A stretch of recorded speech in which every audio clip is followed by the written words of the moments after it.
Before we started getting into token economics, we were talking about grew up in Beaumont. Yeah. Grew up in Beaumont, Texas. Was a programmer there. Ended up building one of the world's largest robots, believe it or not. And then got tricked into building the first. How big was that? 280 feet long, 60 feet tall, and 40 feet wide. Wow. What did it do? It's very unsexy. It dealt with diapers. Very, very unsexy.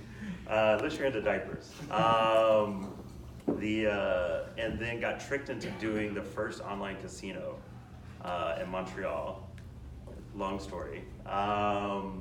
And then... Did the guy make money at least, or was it too early? Yeah, no. Surprise. No, they crushed it. And then I got involved with, I met Mark Pincus, and then I was part of Zynga very early, like number 8. What was the vision that Mark sold you on? Stuff. Like he had no idea. None of us knew. No one at Zynga knew that was going to happen. Like we thought it was going to be $100 million exit to EA, and it didn't. It's a lot. Like I got a lot of Zynga stories, but and then left Zynga, did a bunch of different startups. Lived all over the world, and then I met Adam, who's CEO of Mad Hive, and he forced me into Mad Hive, and blockchain, and then kind of a light clicked on, right? So the interesting thing with blockchain as a whole. What's the time frame of the light clicking on? It was a couple of months. Like it took a couple of months. No, but during what date? Was it like a month ago or? It was probably 2 months ago. Okay. Maybe 3 months ago. Good, I beat you by a couple months. Yeah. What was interesting was, so blockchain has an ecosystem that if you build a company on top of, you invest time and effort, it just grows. You grow on it, it grows, everything gets bigger, everything gets better. Unlike with Zynga, we built a company on top of the Facebook ecosystem, which was essentially controlled, which was great, until they turned it off. Hence why centralization is problematic. Yes, exactly. Which is why today, like, why would you build anything on someone else's ecosystem when you could build it on blockchain? So let's going back to Zynga. What was the first game? First game was Texas Hold'em Poker, obviously, right? I built one of the first casinos. So after that, we made 20 games, and then we made Mafia Wars, which was a big success, and brought in a lot of the VCs, actually. Funny. And then we built another 30 games, and then we built Farmville. So Mafia, to some degree, Mafia Wars, I guess, was the first one that you really worked on that had deep token economics. The poker thing was pretty simple. Yeah, it was pretty obvious in poker. It was funny because it took those 20 games between poker and Mafia Wars to figure out, owning the economy is what makes you the money, right? And so, like, how do you build an economics? It basically is like, how do we take real world economic systems and put it into a game? Because it's ultimately, here's the secret to a game, right? So games are nothing but aspirational loops. And so you figure out what you want, like you want your user to do something. And so you figure out what's the aspirational loop around that to make it happen. And then you incentivize it. So yeah, it's like, which totally lends itself to token economics, right? Because you figure out what you want your users to do, you build a token around that, and that's the aspirational loop. But is it just one token, or how many tokens did Mafia Wars have? 10. Because it's, I've been talking to a lot of people about token economics and why, you should only have one token, or, like 3 is too many or 2 is too many. I mean, one thing you have to realize, so if your entire economy is in one token, you have one big giant dial, And every little move you make with that giant dial has massive impact either way. So it's extremely difficult to fine tune your economy, especially if you have different aspirational loops, right? So like, how do you incentivize these different things if you only have one dial you can turn? It's like, it almost always falls on its face. That's like at Mad Hive, we have 3 tokens, but 2 are non-fungible. So 2 are kind of like just built into the system. It's almost just like knobs. Yeah, they're just 3 different knobs that we can turn to like fine tune the economy to make it act the way that is most fair, you know. Can you think about how the kind of token economics at Zynga evolved over time? Like, you know, in between Mafia Wars and Farmville, were there lessons learned? Oh yeah, there's hundreds of lessons learned. Believe it or not, in game development, game designers are the worst. But we found, I've fired every game designer ever hired. Note to self. Yeah. So what actually ended up working for us is Economist. We're like, oh, here's a game, here's an economy we want to function. So, mathematically lay out the economy. And that to us, that always worked very, very well for us. And so, they're just traditional economists can kind of bring the same. So you gotta be careful. Technically, is there any economists in the room? So economists are actually historians, if you think about it, right? So no economist has actually ever created an economy.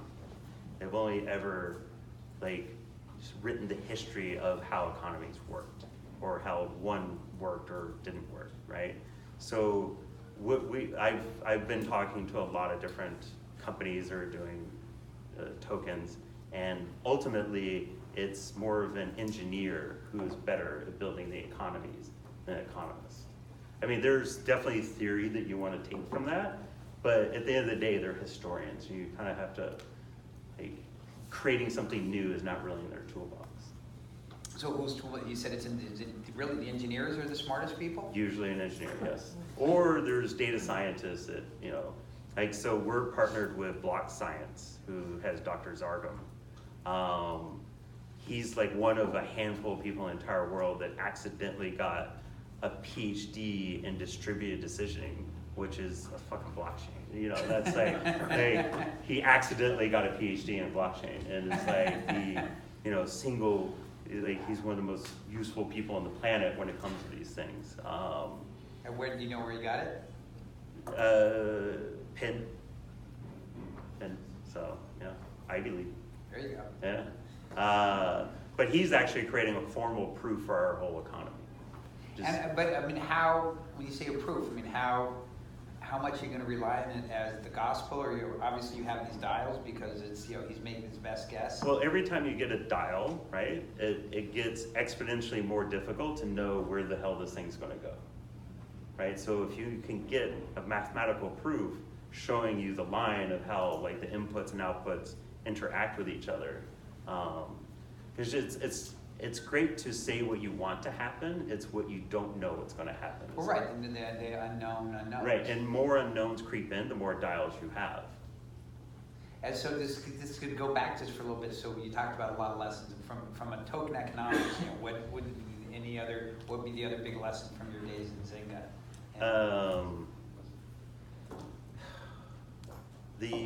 There's definitely some tokens that you want the public to have, but you want a token internally that you want to manage yourself.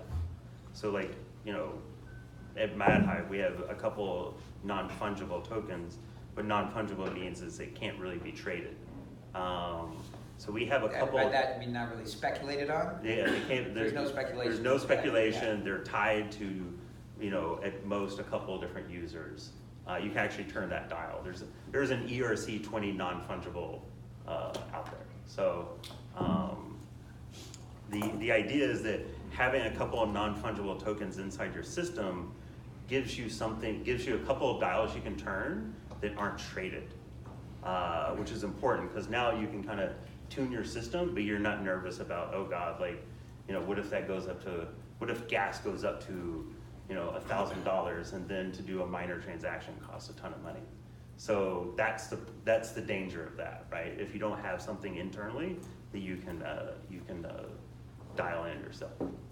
And so, so you've taken, is there anything else you would want to touch on with regards to kind of what you learned before you got to Mad Network, or you want to dive into Mad Network? No, we can dive into the Mad token. I mean, it's we can go there. And so, just I know we didn't really discuss you talking, but Adam's the CEO, founder of Mad Network, and so you can probably why don't you tell people, because I want to go into the tokens and how it all works, and obviously you need to know what the company's trying to do to understand why the tokens is being set up this way. Right, why we're doing this. Yeah, and here there's a little button there if you want to. So we founded MadHive about 18 months ago from the point of view of driving more value to the publishers and the advertisers, right? And a real simple example, and it gets more complex than this, but in television. But essentially, I'm sorry, what you said before I think was really cogent, was that look, in a world where Google and Facebook are dominating everything, how does the rest of the world achieve scale? Yep.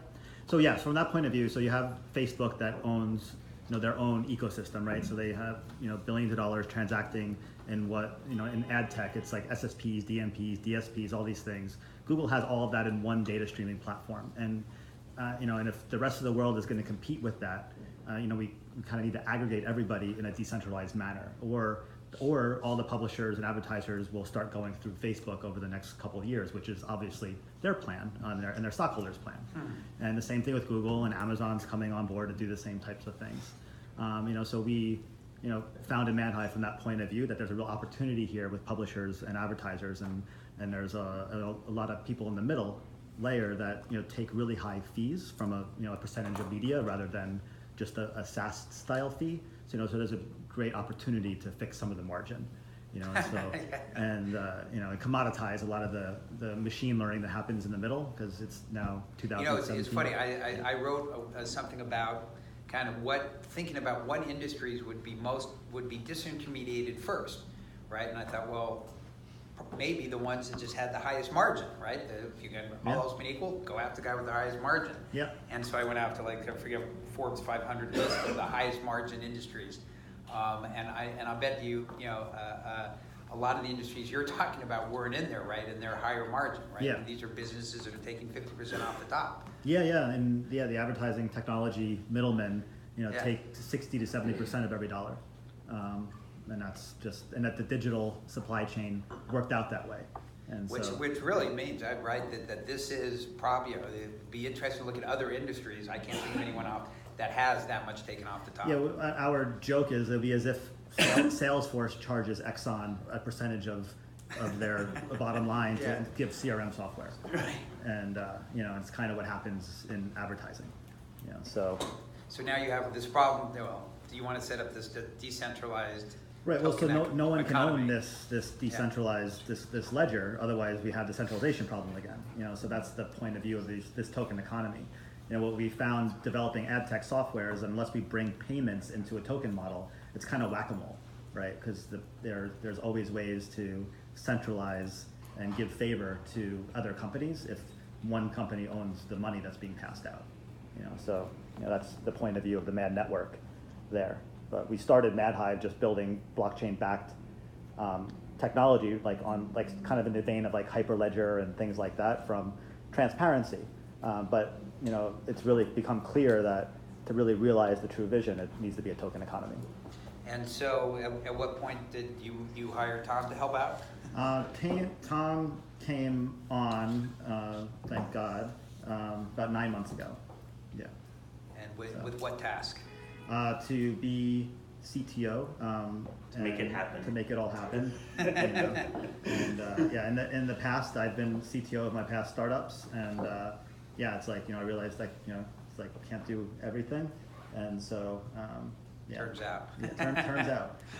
Okay, so now it's time to start working on the token economy. How does what's the process? How do you start to develop what it is that it's you really painful. Like, I can't tell you how many times Adam and I sat in a room and we're like, okay, we're not leaving this room until this happens.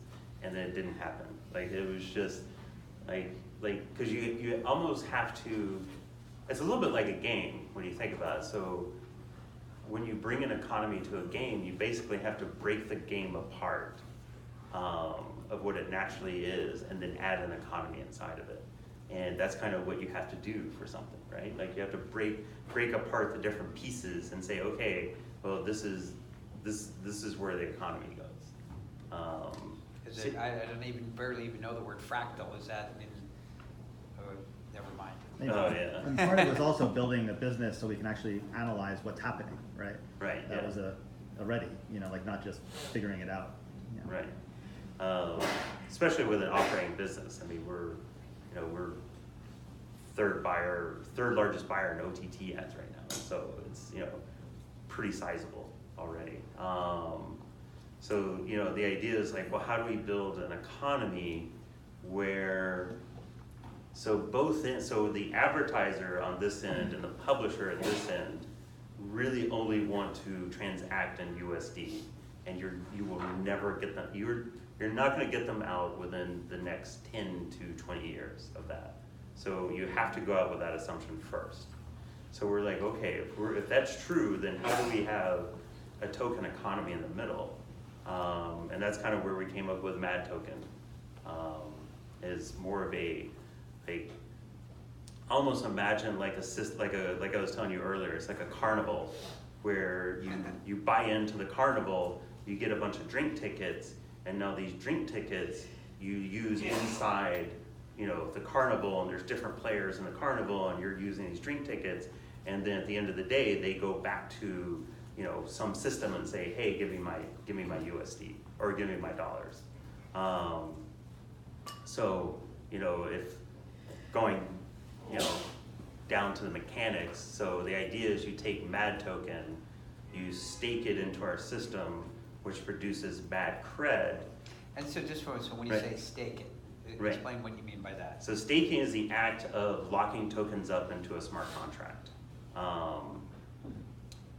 So yeah, I mean it's relatively. But it's a very simple. fundamental. It's Yeah. very fundamental, and it's a word that I bet a lot of people Yeah, have heard yeah, and true. don't really know exactly what it means. Yeah. So yeah, staking, and it's staking is being used quite a bit now in different economies. So the idea is that you stake the MAD token to our system, which produces MAD cred, which is a credit token. It's non-fungible. You can't take it outside of the system. And it's fortunate because anybody here on the we actually Tom participated. I held a conference call today with Tom and 3 other experts. Anybody here on that call? Okay, so a few people, but it was only because you were talking about it on the call, Right. And now I totally lost my train of thought when you mentioned that the reason that you were doing this was because you needed to solve for the fact that the advertisers would never actually pay for anything up front. So they're not going to pay, so the only, Right. but they will stake, which Yes. is kind of, Well, they're staking a commodity at the end of the day. They're not actually paying. right, they're staking. So the idea is that it might not even be the advertiser doing this. Right, Actually, it could be somebody. We actually predict it won't be for a while. It'll Actually, be an arbitrage, right? You put Yeah, a lot of it's- thought, like a lot of your mind share, but. Yeah. But you have to approach your economy noting the fact that there is fluctuation risk. So your token is fluctuating, and some agent has to take on that risk. A market maker. There's a market maker for that. So you bring in a broker who sits between our system and the advertiser, and they're the ones actually holding the MAD And token. how much, so do you think about the margin he's gonna take from the system? Is that, There'll be competition there. so Yeah. it'll be, Right. So just like in any other system in a regular exchange, there'll be a low rate. Right. I always thought there always seemed to be a lot of competition on the ad tech side where the people are still getting 50 or 60%. So I never understood, Right. A lot of that comes from once this payment rail is established, that we can create competition for all those layers in the middle. Right. So the idea is, right, you're probably going to have a broker who's taking who's the risk agent for all this. So, they'll say, okay, I'm going to stake $1 million worth of MAD token. They get $1 million worth of credit. We're going to burn 1% of the MAD token on stake. And again, the whole burning notion is Right. is an inflationary, Yes. right? You want an inflationary mechanism. You want an inflationary mechanism designed it from the ground up. Now it might taper as time goes on. Like Bitcoin tapers. A little bit, but you probably want the inflationary device to taper as well. Once again, that's for like the Dr. Z's of the world to kind of mathematically figure out exactly what that's going to look like. And the Dr. Z's of the world being with the Stanford PhD. But yeah, the Penn PhD, Penn but PhD, yes. sorry, yeah. So the idea is that you burn 1%, and another thing is, so advertiser comes in with $1 million that they might spend over a month. So if you don't have that mechanism to inflate, there's no guarantee that this could be worth something, for the miners at the end of the day. So as long as you have this inflationary mechanism that's flowing through the system, it heavily incentivizes miners to operate. And we'll get to miners in a minute. So another big thing we're doing. Okay, let me just stop for a moment. Let me Okay. just take a show of hands. How many people in the room are following along? Yeah, I totally get what's. Okay, so I just okay. I not only don't, but I'd like to ask a question. Okay, feel free. If dollars fly into the system on one end and fly out of the system on the other end, what's the advantage of having all this coin token stuff going on in the middle? A decentralized system that no one controls. And does that reflect pricing to get cheaper ads? Well, the key to that is, so you know what happened. So right now, USD goes into a black box, which talks to another black box, which talks to probably 4 others, and then gets to the publisher. So that dollar that came in from the advertiser, the publisher saw about 30 cents. What happened to it? No one knows. No one knows where that money went today. So the idea that you have a system that shows where all that money went is now the ecosystem that we're talking about, right? And why you would want something like that. And does the advertiser benefit? Yes, because now their dollar is way more effective. The It's publisher, cheaper. It's cheaper for them to advertise. right, so that dollar goes, so if this guy was getting 30 cents, now that this guy has $1, he can get 3 times the ads. So advertiser loves it, publisher loves it, because now maybe they aren't getting just 30 cents, maybe they're getting 50 cents. And that transparency is all along. Yeah, as long as that transparency is end to end like that. So yeah, another big thing we really don't think there's going to be one blockchain to rule them all. We're big into interoperating with different chains, including ourselves. So we actually have 3 different blockchains in our system. Well, but are any of them the blockchain? Well, there's. Are you ICOing each one of them? Oh, that would be great, right? 'Cause you know what's better than one ICO? It's 3. But no, the idea is just one. Because you need that fluidity in the beginning to kind of goose the system, essentially.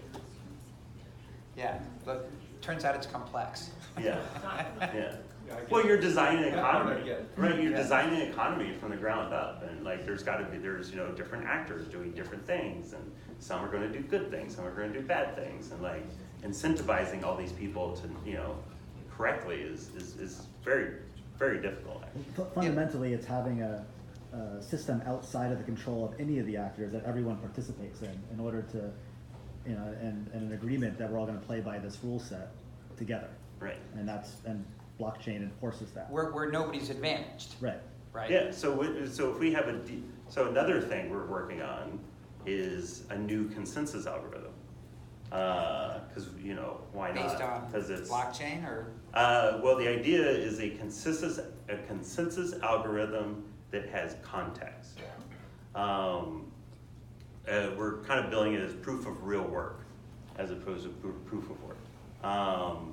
So the idea is, can we, within the context of ad serving, build a consensus algorithm that is contextually aware of what it's doing? And so, the proof of work has 3 pieces to it, right? It's something that's hard to do, Right. easy to prove, and then has a mechanism to make it harder. I'm sorry, what are they? Say it again? There's 3 pieces to proof of work, right? Yeah. It's something that's hard to do, but you can easily prove it, and then a mechanism to make it harder. Okay. So the idea is, can we take ad serving and make it a proof of real work, as opposed to a consensus. The problem too with scaling the blockchain is having a consensus algorithm, which I'm not sure if anyone knows what consensus algorithm means, but it's kind of the basis of blockchain and how it functions. It's basically the saying of, we consent to this block being added to the blockchain. That's what a consensus algorithm does. And what we're saying is that having a generic consensus algorithm for everything doesn't make sense and doesn't scale. Have you spent much time on DAGs? It's funny you say that. Yes. For those, why don't you tell what I, DAG is? DAGs are outside of my scope Yeah. right now, so Okay. I can bring go for it. Can you explain how? Can you explain the flow of the dollar through the system and how it interrelates with the 3 different blockchains? Sure. So ERC20 token. MAD token. So MAD token is the ERC20 token, which runs on public blockchain. You stake there, which goes into the second blockchain, which is what we're calling kind of MAD books. It's like a bookkeeping system. It's kind of a generic proof of stake system, which is probably Quorum, which we really like. So the idea is that I'm sorry, what is Quorum? Quorum is a really nice fork of Ethereum. That's a consensus That mechanism, or no, Quorum is a blockchain. okay? So Okay. Yeah, Forked from Ethereum. JP Morgan made it, so it's a good blockchain though. Terrible company. Well implemented. Yeah. So I mean, one things too is like it's really like, if we're gonna really talk about blockchains, condensing all blockchains into one word is probably wrong. You kind of need to talk about the family of blockchains. You almost need a taxonomy, right? So you've got the Bitcoin tax family, you've got the Ethereum family, which Quorum falls under, and then you've got Ripple and Hyperledger. And then there's hundreds more. But for this talk, we'll say, Quorum inside the Ethereum, which is using proof of stake, is kind of the bookkeeping layer. So, you staked the MAD token, it created MAD cred, which is a credit token inside the bookkeeping system. And then the idea is that you're transacting in the bookkeeping system with different ads, and then the ads are being served on MedNet Core, which is probably a Bitcoin family, which is doing a proof of work. And I don't mean to interrupt you, but it goes to the deep end fast. yes, this is right. I mean, this Right. is and I don't know if anybody else picked up on this, but I've probably been to 100 meetups in my life, and this is by 5 and probably closer to 10 years, the oldest meetup audience I have ever met, right? Because who else cares about token? If you're 25 years old, you really apparently don't care about token economics for the most part. But when you're talking to your clients about this, aren't their heads bursting? I mean, how do they? Well, most do of they them don't. understand it, or are they doing Well, it matters how blockchain deep you. theater? No, I mean, most of them don't. You don't have to go that deep with them, right? Yeah. It's like, hey, you're going to stake tokens, and at the end of the day, you're going to wire somebody money, and they're like, got it. I'll use that, and it's clear what happened in the middle, and I don't yeah. And so, I assume somebody at the organization somewhere has to understand actually what's going on.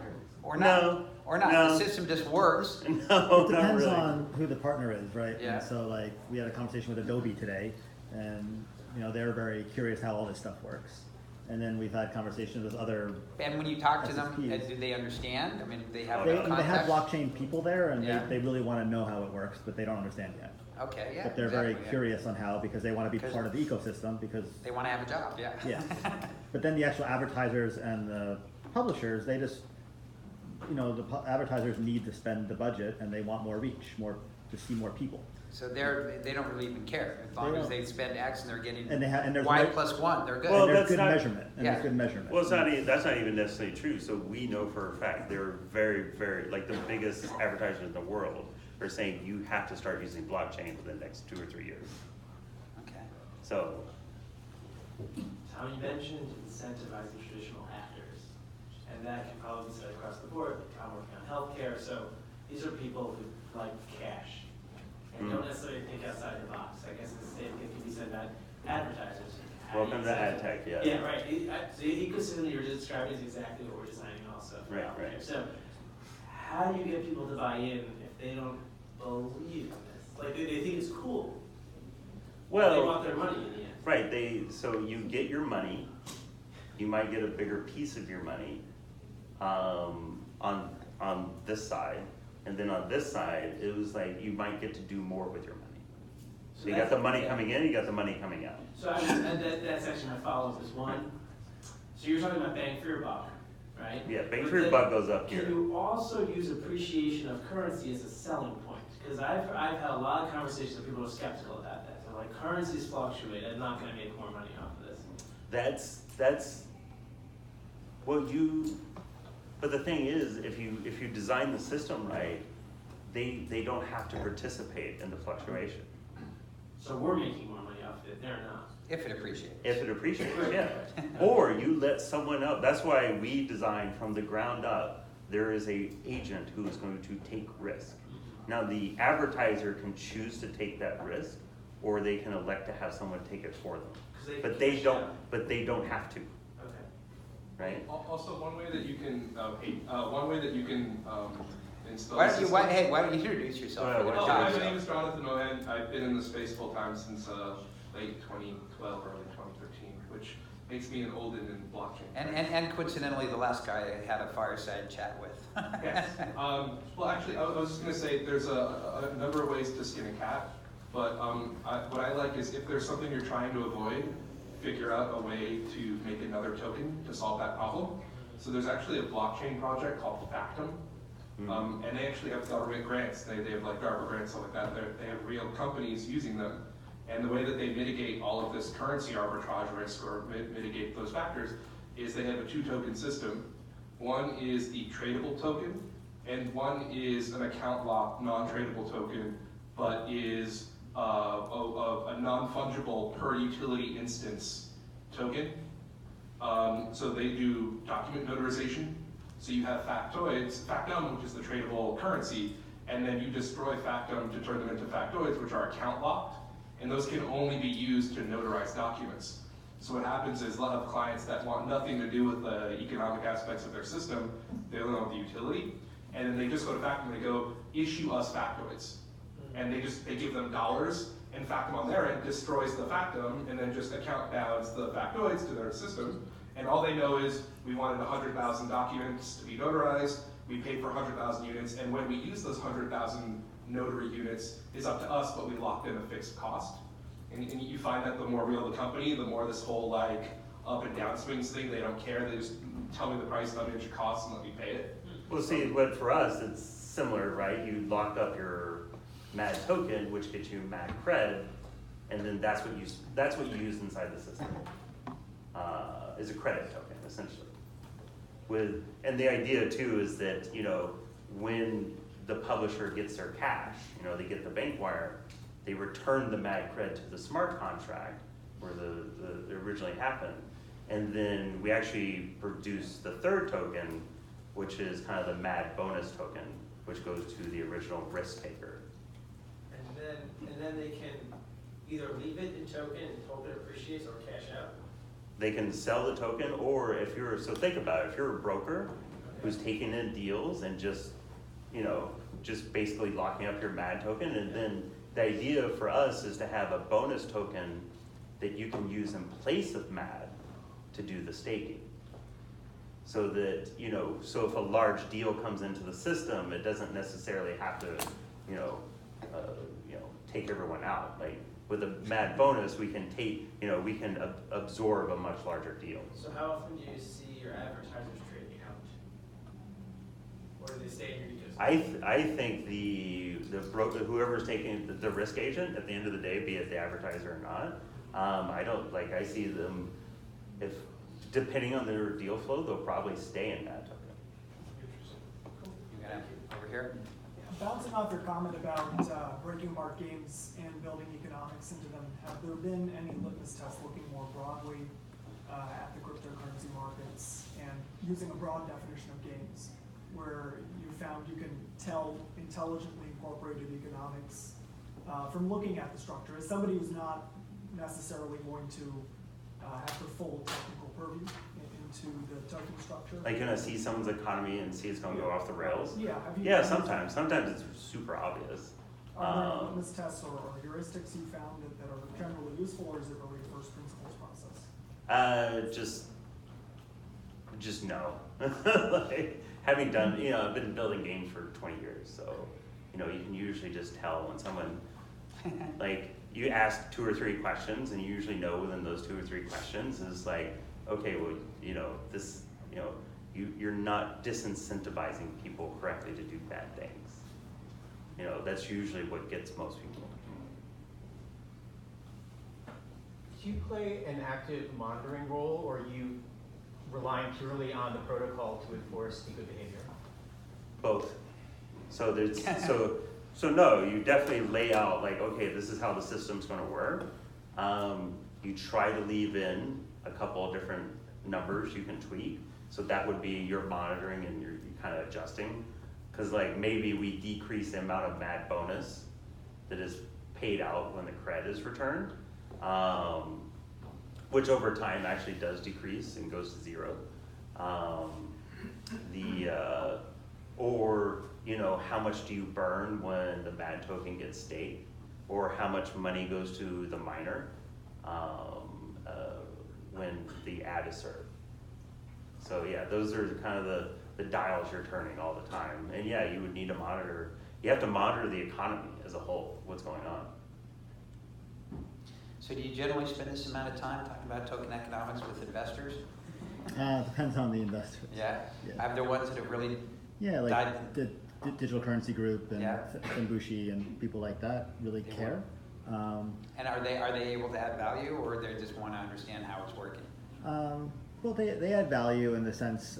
It was their idea actually to do the burning mechanism. Yeah. Yeah, Finbushi. Yeah, and then on the true venture side, they don't have any idea what. Oh, they just cross their eyes and give up. Yeah. Yeah. Oh, yeah. Go. So does the token sit on a completely new exchange, or it sits on top of our current infrastructure? Yes, because it matters which token you're speaking of. So the ICO token, typically when you do an ICO, you're sitting on a public chain. So be it ERC20 or even a Stellar token, or I think Bancor does it as well. So your ICO token sits there. Unless you launch your whole new public token. Internally, then yes, that would sit into our internal chain. So like the MAD cred token would sit internally. But that's in an interoperable blockchain that works within Ethereum? So the internal chain is doing atomic swaps with the Ethereum chain.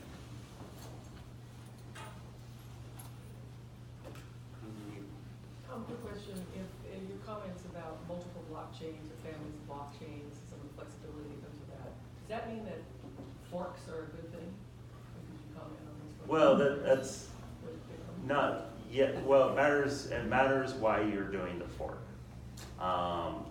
a lot of forks that you hear recently are miners trying to create a new token so they get more money. Probably the more famous ones recently are that. Sometimes a fork has a very real use, like you're trying to upgrade the token. So we're adding features to it, so that's why they need a fork. I think Ethereum is about to do one soon, actually. Actually, you would know. I'm going to finish up here. You know, we could go on and on. I'm a big believer. Did a lot of meetups that Right. half the value is in listening to the featured speaker, and half the value is in hanging out with obviously everybody else who has a passion about whatever it is that you have a passion about. And and now it's token economics. I'm going to finish with one last question that's going to benefit me. So if you were planning, the next token economics meetup, what would you like to hear? What would you program that you'd find interesting? DAG. DAG? Yeah. Right, yeah. The token economic meetup. So, I mean, for those of you who don't know, DAG is a directed acyclic graph, which is as opposed to the serial nature of a blockchain, which theoretically is kind of what makes the blockchain immutable. Right. Because there's blockchain 1 and blockchain 2 and blockchain 3, and the DAG, you can just shove them all. And through gossip, right? Gossip is the thing, you can come to consensus. Right. And But what does have that it much do to the faster. token economy, right? Like it's. What does that? That's. Maybe we need a meetup to find out. I don't know. There you go. Okay. Well, great. Let's give it a big hand.